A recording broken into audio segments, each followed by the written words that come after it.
Hey, welcome to Tabletop Skirmish Games. I'm Lee, and in this video I'll be showing you how I painted the arms stash from the Warcry Catacombs box set.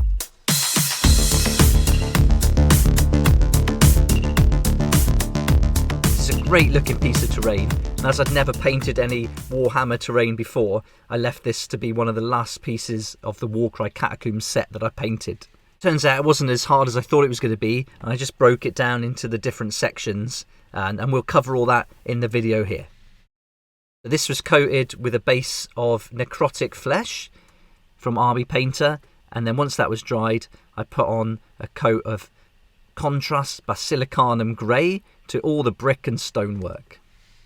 This is the same technique I used on the sewer tunnel entrance and on the masonry and the floors of the catacomb doors too. I'm just using this right out the pot, give it a good shake to make sure it's all mixed well. And just a medium old brush, just making sure all that brick and stonework's covered. Being as careful as I can, but not worrying too much about getting this on the weapons, because we're going to coat that with the lead belcher later on. I was careful not to go over the wooden pieces though, because we're going to use another contrast paint for that. But you can see it's all completely covered now. And then while that's drying, I moved on to do the wooden parts.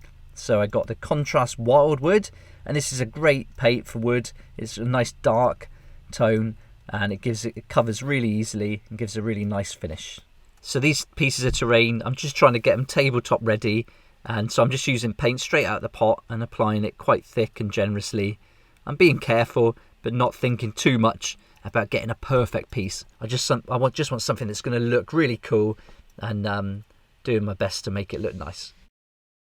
Once that completely dried, I moved on to the next stage of the stonework, and for that I took a contrast technical medium and a contrast snakebite leather, and I mixed equal quantities of those together on a dry palette. If you use a wet palette for this, the contrast paint's just going to seep through. I learnt that myself, so always a dry palette and you can get a really nice mix then. So I took those two paints, mixed them together, and then started applying that to the stonework. And there we go, that's all kind of drying now. And so I've left out all the skulls and the bones. And so now I'm going to give those a coat again with another contrast paint. And for this one I use contrast skeleton horde. And this is a really great covering to put over those skulls and bones. I found with this paint you've really got to make sure it goes into the eye sockets. So I put quite a lot in there now and let it all dry. And then that gives a really deep, dark tone in there. So I put quite a lot on, and I'm not too worried if this spreads over onto any of the stonework or even the wood, as this is a nice colour just to add a bit more shade if anything as well. There we go, that's all completely dry now, front and back, and it's given a nice base to all those elements, and that just leaves the metal. And so for this I chose a Citadel base paint, the lead belcher, and gave that a really good shake again. Really important to shake these paints to get them all mixed properly. And just to keep that lid open, I stuck a paintbrush in there. Sometimes they pop down, I found, but a paintbrush does the trick.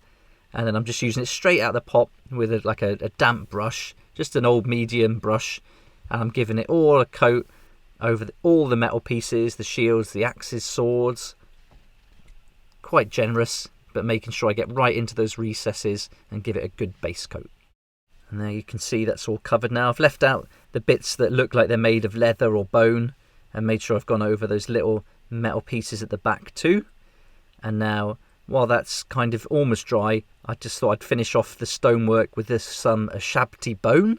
And this will be a highlight with a nice old highlighting brush. So I load the brush up there, just straight out the pot. Get a fair amount on the bristles, work it all in, and then get as much of that paint off on that kitchen towel as I can. I find just rubbing it on my hand can kind of show me the kind of effect I'm going to get there. And also sometimes the paper towel doesn't get it all off, so I just rub it on my jeans or a piece of cloth, and that really gets it much drier. And then I start applying all that to all the bricks, getting all those raised areas, making sure I get more kind of around the edge of the piece, so that helps to frame it, and just work in using the kind of raised edges and using the terrain to do the work for me. And this Shabti bone is great for the skulls, the bones, the woodwork and the stone. If it goes on the weapons at this point, I'm not too worried because we're going to put a shade over the whole thing later on anyway. With the highlight done on the stonework and the wood and skulls, it's time to put that shade onto the metal. And for that, I've gone with Agrax Earthshade. You could use Nuln Oil, but I think having this kind of more brown Agrax Earthshade works really well with the kind of stonework and kind of works with that snakebite leather we used on that. And just with an old brush, I'm being really generous, getting quite a bit on there. I'm starting in the recesses and working my way out to the more raised areas.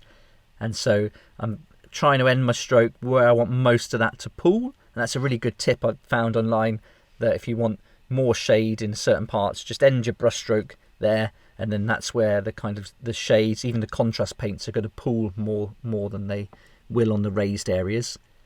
If you find there's too much on the raised areas, just use the brush and just wick that away and then move it to where you want it. Now, before I started colouring in all the metalled areas, when that had completely dried, I wanted to put a silver highlight. So I just got the Vallejo 0.997, a really good shake again with this paint. And then I just took a little bit of paint onto a paper towel, worked it into my brush, and then took as much of that paint off the brush as I could. And there we are with the kind of base of the metal done, the Agrax Earthshade, and now that highlight. You can really see that metal starting to come to life now. And I've just got to do those leathery bone bits. So I'm taking some layer of Shabti bone and I'm just going to paint those in now. I also painted the kind of, they look like feathers to me, so I painted the feathers and thought the shaft of that spear is going to be wood. So I gave that a coat of a Shabti bone too. Now with all the weapons based and highlighted, I started moving on to the different colours. And this is why I think contrast paints work really well. Just adding them above a metallic paint, it gives such a good effect. So starting with some Flesh Tearers red contrast paint, I gave it a good shake. I'm just going to use it straight out of the bottle with a Citadel brush. So it's just a medium brush, nothing too detailed. And I've just dampened it down before I start using the paint. And now I'm picking out areas where I want the red. So the most predominant area is going to be this Chaos Shield. So that's going to be my main section of red. And then once I've got that, I can eye it up and see where I want other bits of red to appear on the weapons. So now I'm spacing out that red. I've put some on the handles, making sure that there's kind of a couple of weapons between each element of red that I've used. And now we're going to move on to the next one, which is the Contrast Talisar Blue. You could use a lot of blues for this. This just happens to be the only one I've got. And it worked really well. And this is going to be for those Stormcast shields. Man, these pot lids can be annoying sometimes. So I'm just found I'm sticking paint brushes in them, but I'm sure I'm going to knock this over one day. I saw someone do it with a lid, actually, a paintbrush lid. So that's a good idea. So I should do that next time. But here we go. So I'm just going to fill in where I want the blue on the shield. And you have to put quite a bit of this contrast paint on if you want it to be a nice strong colour. You could also like thin it out with some contrast medium, but I'm going straight from the pot because I want it quite bold. I'm just being careful, but I'm going over a little bit, so just rub that off with my finger. But I'm taking my time on this part now and trying to get it as close as I can. And just like the red, I've kind of spaced that blue out, so it's got to be on the shields. So then I'm making sure I'm staggering the blue as I go across the different weapons. And now we're going to use some contrast athematic blue, and that's going to go on some of the other handles. And this one didn't work as well as the other two colours. It's not as strong. So I think after looking at it in the photos at the end, I'm going to probably go over that again a couple of times, or perhaps even with a stronger kind of greeny turquoisey colour. But you could use any colours for this. I've just gone with the main Chaos one for the red shield and the Stormcast for the Stormcast shields. But the swords and the axes could be anything you like, really. This next contrast paint is a Yanden yellow, and this works really well over that metallic paint and gives a really nice effect. I'm going to try this on some kind of gold armour as well, on some other models. And so this has been good to kind of see how it works and practice with it. But I'm putting that over those Stormcast shields and covering it all over. Again, quite thick, but it's a really nice colour. And when that metallic comes through, it looks awesome. And just like I did with the other paints, I've just spaced that yellow out so that we've got nice spread of all the different colours. And that's going to look like it's almost natural, even though we planned it out. And now it's to make the wood. So I've gone with snakebite leather here. over that Ashabti bone. It's going to tie in with the rest of the piece, but make it look a little bit different to the stonework. And this is a really nice colour. I mean, it's obviously awesome for leather, but for wood it works really nice too. And it gives a good contrast if you've got two different sections of wood that you want to look a bit different. So having this kind of wooden spear against the wooden planks on the other side is going to work really nicely. And there we go, that's all finished, and I was really happy with the end result. I could go into a lot more detail, but I think breaking it down into those different sections and keeping it quite simple has really paid off.